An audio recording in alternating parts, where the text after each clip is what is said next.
First of all, I'd like to, send our thoughts and prayers to the people who are affected by the tornadoes in that Middle Tennessee region. I mean, that obviously that area is very special to Betty and I and our family, and so to the people who are affected, the lost loved ones, and the damages they're still finding out. So they have a speedy and healthy recovery as the SEC kind of we all embark on Nashville, next week. Kermit, have you guys, and I know it's still early, coaches, have y'all heard anything about the tournament in Bridgestone or anything like that? I haven't seen that there was any damage. I have not. I was just asking Adam. I really haven't called. I mean, I called some of my pals in that area, but mostly mine was Murfreesboro. It seemed like a lot of the storm was around the Cookeville, Mount Juliet area, and right in that Germantown area where the Sound Stadium is. I'm not sure that, there's damages right there in the downtown, right at Bridgestone, or the hotels that the teams will be staying in. Tomorrow's obviously a big night for Bree, and it's his last home game. I know it's kind of a cliche question, but in your time with him, what has he meant to the program? Yeah, it's funny. I got on both ends of it. Not many times you do that. I played him as a freshman, and it was a game we were here, and we played great in the first half, and so Andy started a totally different five in the second half, and it was him. And he wasn't even on our scouting report. And I think he took the first ball and went right downhill and dunked it right on top of us and had a big game in the second half. We ended up holding on to win. But I'm going like, who in the world is this guy? And so we played him twice, and you saw the talent, and then it was good to get on his side. And, I remember our early meetings when I first got the job, probably about as much as anything, and kind of, where he was headed to, his goals, and where he wanted to redirect, and then kind of watch him, grow as a freshman, as a sophomore under AK, and then the last 2 years, and I mean, just the things that he's done here. A kid from Somerset, New Jersey, to Oxford, Mississippi, is pretty special. What did you see in your evaluation of him here that made you like him at the two?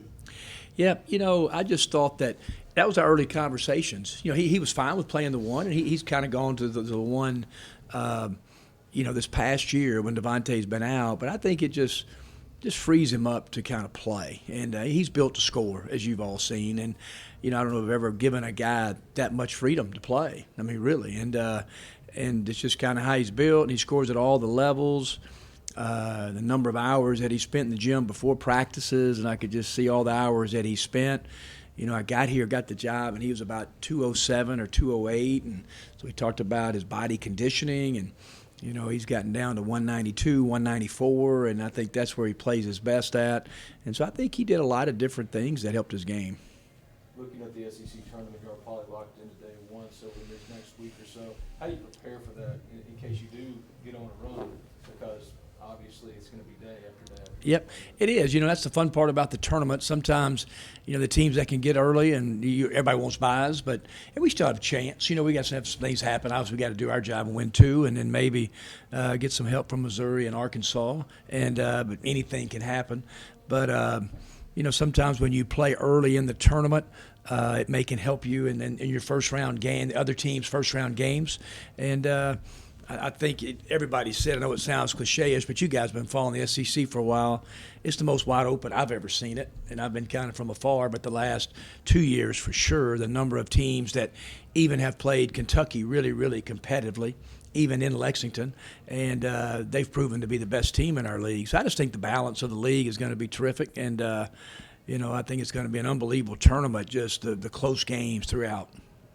Everybody played the other night against Medford except for Dude. What happened to him? Just a coach's decision, just kind of based on my evaluation, and I'm just going to kind of leave it as that. He's practicing with our team, and but yeah, it was just a coach's decision for that. It's been an up and down year for him. I mean, he had that really good stretch for a while. Is he just bad habits kind of thing? I mean, what have you seen from him overall for his debut year? Yeah, we had a great conversation, and he did. He came back and was playing, substantial minutes in some really important games for us, and there's just some certain things that we value in our program. There's nothing bad at all, just the way you go about your business day to day and practice and the whole thing, and that's just kind of what we evaluate and and determine who plays. You've mentioned before wanting to see Sammy rebound better.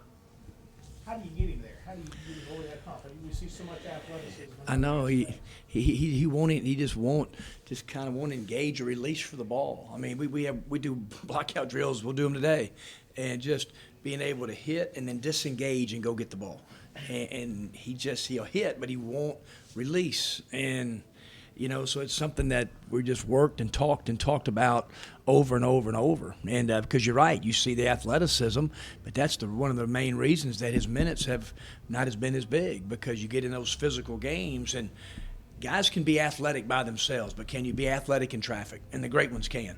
Even the ones that are not as athletic can be athletic and physical, pursue the ball in traffic. And there's some guys who can dunk a bunch of balls, but then they can't finish with people around them because they can't just, physically go through traffic and get through the fray. And so that's just something that, it was positive of the day, but Sammy's got to get better at that. I know seen from Sean in terms of his development since he got here. Yeah, he's no doubt our best natural shot blocker. His body, he's gained over 20 pounds. He's been his best he's been the last 2 to 3 weeks of practice. And so, he's got great hands. He can run, catch, and like I said, he should have been a senior in high school this year. And so I really think that he's got to learn just defensively and being physical and staying in stances like a lot of young guys do. But he can shoot it, and the biggest thing is he can just sprint, catch, finish.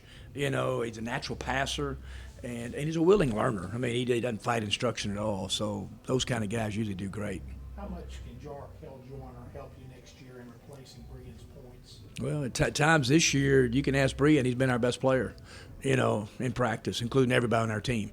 And that says a lot, And so he's been unbelievable in practice. He's got one of the greatest motors I've coached in 38 years, every day. I mean, just we kind of built our team at middle with some guys like that, and you just love coming to the gym. He's the first one there. He's athletic. He can score. He's a really, really good on-ball defender.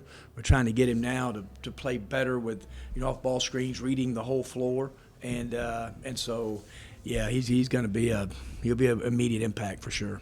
It's just one game, but Sammy getting 3 blocks, that activity around the rim, does it correlate at all as far as blocks and rebounds and just being engaged around the rim? I think it does. I think the guys who block shots usually rebound the ball. I really do. And, we're last in the league. Top 2 or 3 in steals, last in the league in block shots. And it's just amazing, we block 6, we block 15, but when you block 6, just how, your defensive field goal percentage goes down, and then when you block maybe 6, just the 3 or 4 of the other shots that are affected just because of the blocks that have had previous in the game. So, that's what we need Sean to do. We need a Dean to be better. Hopefully Sammy makes some strides, and hopefully that we can, can add a guy in the spring that can help us protect the rim and be a physical force right in the paint. Anything else? Luis has been practicing some. How's the Yeah, foot? yeah. His foot is fine, but now he's had a problem with his wrist, and I think he's fixed to undergo wrist surgery Friday. And we just found out about it. It's just something that maybe happened in the Texas scrimmage, and he was through it, and then caught a ball the other day in practice when he just came back and felt it. If it was right now, if he was healthy, he would be playing through it and have surgery after the season.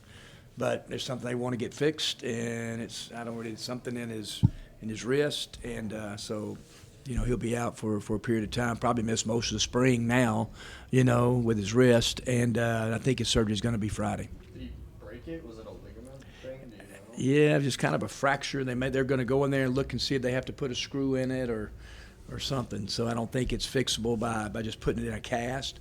And so they're going to opt to do surgery on Friday. But he's practicing today. I mean, he'll practice today up until he does. But it's his 3rd surgery. He's had a little minor knee surgery when he got here. Then he had his foot and then his wrist. So this is his 3rd one in 2 years. And it's too bad because we really, really wanted him out there for spring workouts after the season was over.